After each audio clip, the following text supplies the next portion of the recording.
kerjaan kita apa aja yang memang kita itu, kamu ngerjain apa aja sih, aku nggak tahu gitu. Jadi alangkah lebih baiknya kalau misalkan kita itu ngasih tahu sama bos kita.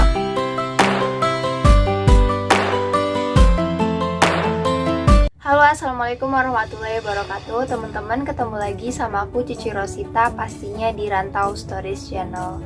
Makasih banyak buat teman-teman yang udah subscribe channel aku, dan buat kamu yang baru klik ke video ini atau buat kamu yang baru nonton video aku, tolong bantu untuk subscribe channel aku, jadi kan bahwa kalian itu mendukung aku dalam bikin video-video ini.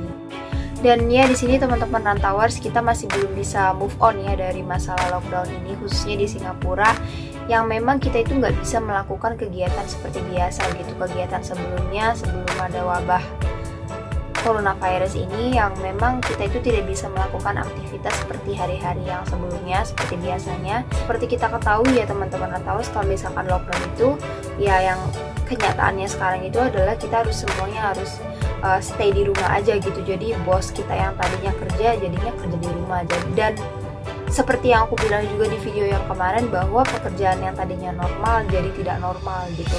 Ada juga teman-teman Rantauers yang pekerjaannya ya antara lockdown dengan enggak lockdown juga ya, kerjanya sama aja gitu, sama aja gini-gini aja gitu.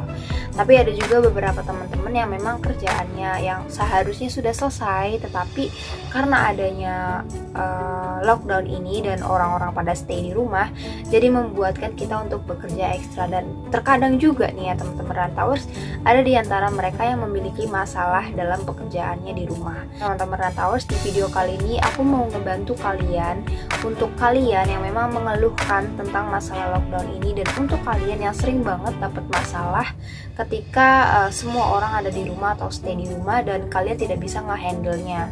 Dan aku di video kali ini pengen banget nge-share cara-cara gimana sih mencegah biar kalian tuh terhindar dari masalah karena semua orang stay di rumah, khususnya untuk seorang TKW.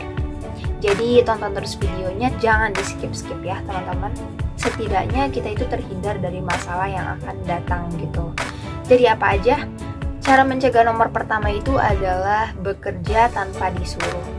Ya teman-teman Rantauers, adanya lockdown atau nggak adanya lockdown, kita sebagai seorang TKW pastinya udah nggak bisa dipertanyakan lagi kalau misalkan kamu itu kerja harus disuruh. Karena ya pekerjaan kita seorang TKW, otomatis kita itu mempunyai inisiatif sendiri, apa yang harus kita lakukan, apa yang harus kita perbuat nanti. Kalau misalkan pekerjaan kita sudah selesai, apalagi yang harus kita lakukan tanpa disuruh pastinya. Tapi teman-teman Rantauers, di masalah ini adalah ada beberapa teman-teman Rantauers juga yang memang mungkin dia itu baru masuk, baru kerja di dunia TKW, di pekerjaan TKW, dan mereka itu masih bingung dalam lingkungan yang dia hadapi saat ini, ditambah ada lockdown juga. Jadi dia itu merasa bahwa belajar untuk mengenali lingkungan, dan yang namanya bekerja tanpa disuruh itu emang penting banget gitu. Dan kita juga pastinya bisa membedakan mana yang harus kita kerjain dulu dan mana yang harus kita kerjakan nanti gitu. Jadi ya bekerjalah tanpa disuruh untuk menghindari masalah gitu. Sekarang bayangin kalau misalkan kalian itu keluarga atau bos kalian yang cowok atau yang cewek ada di rumah, atau bahkan lebih, anak-anak juga di rumah dan semuanya ada di rumah, dan kalian itu nggak tahu harus ngerjain apa gitu. Terus kalian nunggu majikan kalian untuk nyuruh-nyuruh aja, bersihin ini dong, yang pasti kalian juga sendiri merasa tidak nyaman, dan pastinya masalah itu akan timbul gitu, entah itu dari majikannya, entah itu dari kalian sendiri. Jadi ya untuk mencegahnya lebih baik, alangkah lebih baiknya kalau misalkan kalian itu bekerja tanpa disuruh. Dan nomor 2 itu adalah menanyakan, kalau misalkan ya teman-teman, kita itu udah kerja dari pagi sampai siang, bahkan sampai sore, yang mana pekerjaan kita yang kita lalui setiap hari itu ya kayak gitu. Jadi apa aja nih yang harus kita kerjain, terus apa aja yang harus kita lakuin. Tapi semuanya itu berbeda ketika ada lockdown, karena semua majikan kita itu stay home. Karena ada beberapa teman-teman juga yang ngasuh anak-anak, yang mana anak-anak juga sekolah di rumah gitu, jadi belajar di rumah, yang mana membuat pekerjaan kita itu sedikit berbeda. Ya kita pekerjaannya udah selesai cepet, tiba-tiba kerjaan kita jadi bertambah dan berbeda dari hari-hari biasanya atau dari hari sebelumnya gitu. Dan alangkah lebih baiknya untuk mencegah masalah yang terjadi kalian itu harus menanyakan pekerjaan ketika kalian itu sudah selesai melakukan pekerjaan kalian gitu. Jadi ya itu adalah cara buat mencegah konflik atau cara untuk mencegah masalah gitu. Sekarang bayangin aja, balik lagi, kalau misalkan kalian itu udah selesai nih sama kerjaan kalian, tapi kalian itu duduk atau kalian itu masuk ke kamar yang mana kalian juga pengen istirahat gitu, atau ya istirahat dulu lah, nanti gampang kerjanya dilanjut lagi. Tetapi ada di beberapa majikan yang mana aku bilang majikan juga nggak sama dan tipenya berbeda-beda. Di sini masalah yang aku ambil adalah ketika majikan kita menegur kita, loh kok kamu ngapain udah duduk, kamu ngapain kok masuk ke kamar gitu, padahal kita juga udah beresin, kita juga udah selesai. Dan balik lagi, karena mereka stay home, pastinya keadaan rumah juga yang tadinya bersih tiba-tiba kotor lagi karena semuanya kan stay home. Apalagi buat teman-teman rantauers yang ada anak kecil gitu, jadi ya berantakan lagi. Dan alangkah lebih baiknya untuk menghindari masalah tersebut, kita itu nanya gitu. Jadi sebelum kita duduk atau sebelum kita istirahat, kita itu nanya lagi, kerjaan apa yang harus saya lakuin, soalnya kita udah selesai nih, soalnya saya udah selesai nih sama kerjaan, apa ada kerjaan lainnya gitu ya. Itu alangkah lebih baiknya. Jadi untuk mencegah masalah atau untuk mencegah konflik di dalam pekerjaan kalian sendiri dengan majikan kalian, mungkin ini bisa membantu ya. Jadi ada ataupun nggak ada suruhan dari mereka, setidaknya kita udah nanya gitu, kita udah selesai dan pekerjaan apa nih, harus nanya lagi pekerjaan apa lagi yang harus kita kerjain. Nomor 3 yang terakhir itu adalah memberitahu pekerjaan kita atau tugas kita. Memberitahu tugas kita? Ya tugas kita ya nyapu, ngepel, cuci piring, cuci baju, ngelap-ngelap, gosok baju dan lain sebagainya, ya itu kerjaan kita gitu. Enggak, bukan. Maksud aku bukan kayak gitu. Ya memang pekerjaan kita juga seperti itu setiap harinya. Dan maksudnya aku di sini itu adalah kalau misalkan pekerjaan itu kan pekerjaan pokok ya. Jadi setiap hari emang kewajiban kita seperti itu. Itu pekerjaan kita ya. Kewajiban kita setiap hari seperti itu. Tetapi untuk menghindari masalah-masalah yang ada nih ya teman-teman rantauers, alangkah lebih baiknya juga kalau misalkan kita itu memberitahu majikan kita kerjaan ekstra apa nih yang baru kita kerjain, yang mana majikan kita itu nggak tahu.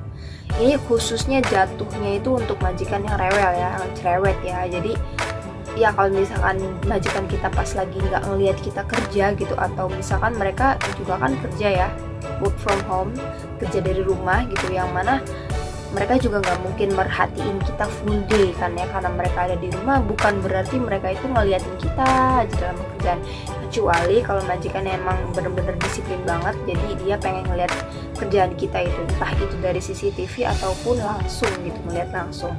Tapi di sini di masalah ini itu adalah majikan kita yang memang nggak tahu pekerjaan kita apa aja, yang memang kita itu, kamu ngerjain apa aja sih, aku nggak tahu gitu. Jadi alangkah lebih baiknya kalau misalkan kita itu ngasih tahu sama bos, bongkar ini soalnya ini kotor banget atau segala macam. Bukan bermaksud untuk cari muka ya, jangan menerapkan ini untuk cari muka, itu bukan salah juga. Tetapi untuk memberitahu majikan kita atau memberitahu bos kita itu ada di rumah gitu. Jadi ya lebih baik kalau misalkan kita itu ngomong, saya habis bongkar-bongkar ini bu, kamunya juga aman dan majikan kamu juga merasa nyaman, karena salah satu cara juga untuk mencegah adanya masalah di rumah. Dan sekarang kalian coba bayangin aja kalau misalkan kalian itu bekerja seperti biasa, seperti hari-hari biasa, kan kalian itu ada di rumah gitu. Terus tiba-tiba majikan kalian itu nanya, pribadinya dia itu memang cerewet, terus majikan kalian itu nanya, ngapain aja, nyapu-ngepel ini aja setiap hari gitu, nggak ngapa-ngapain. Ya, itu pastinya bakal jadi masalah kan. Dianya curiga sama kita dan kitanya juga merasa nggak nyaman. Loh, aku kan habis bersihin ini, loh aku kan setiap hari bongkar-bongkar ini ya, dia mah nggak tahu gitu kan. Jadi alangkah lebih baiknya kalau misalkan kita kasih tahu bos kita, mem atau bu, saya habis ngebongkar-bongkar ini bu, lebih baik lagi seperti itu. Itu tips-tips yang aku kasih buat kalian, semoga bermanfaat ya, dan sangat membantu. Aku juga bakal sangat senang banget gitu, karena ya kita anak rantau ya saling sharing aja gitu, namanya rantau stories gitu. Jadi selalu ada cerita gitu di balik anak rantau. Nah teman-teman rantauers, itu aja mungkin tips-tips atau cara-cara yang aku bisa kasih ke kalian, yang mungkin yang bisa aku share ke kalian. Kalau misalkan ini bermanfaat banget, aku akan sangat senang sekali. Dan kalau misalkan ada nih tambahan-tambahan dari teman-teman rantauers yang mungkin kalian juga punya cara jitu, gimana nih cara menghindari masalah dari kondisi kita lockdown saat ini. Jadi kalian juga bisa ceritain komentar di bawah, dan aku masukan dan saran juga untuk bikin video yang lebih baik lagi seperti apa. Kalau misalkan kalian suka sama video aku, jangan lupa di like, dan kalau misalkan kalian belum subscribe, tolong subscribe aku, jadi biar kalian itu menunjukkan kalau misalkan kalian membantu aku, dan biar aku juga bikin videonya lebih baik lagi, biar channel aku biar menunjukkan kalau misalkan kalian membantu aku untuk mengembangkan channel aku. Jaga terus kesehatan kalian, dan jangan lupa untuk berdoa sebelum melakukan pekerjaan apapun. Salam rantauers dimanapun kalian berada, Dan sampai jumpa di video aku yang selanjutnya. Assalamualaikum warahmatullahi wabarakatuh.